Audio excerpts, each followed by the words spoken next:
যারা এই বাংলাদেশে ইসলামের শাসন চায় না, তারা কিসের মুসলমান?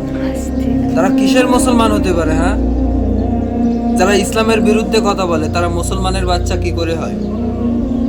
তাদের কি জন্মের ঠিক আছে? যারা ইসলামী শাসন চায় না, যারা চায় না যে বাংলাদেশে ইসলামী শাসন আসুক, জামাত ইসলাম ক্ষমতায় আসুক। জামাত ইসলাম ক্ষমতায় আসলে তো যারা অবৈধ কাজ করে তারা তো করতে পারবে না। এই জন্য কিছু খারাপ লোক আছে যারা জামাতকে নিয়ে কটূক্তি করছে, জামাতকে ছোট করছে। তা তোমাদেরকে বলছি, কতদিন বাঁচবা? দুনিয়া কতদিন বাঁচবে? দুনিয়া 60 বছরের জিন্দেগি। 60 বছর পর তো তোমার কবরেই যেতেই হবে। আর মৃত্যু কখন আসে বলা যায় না, যখন তখন চলে আসতে পারে। দেশটা আমরা নিজেরাই ধ্বংস করছি।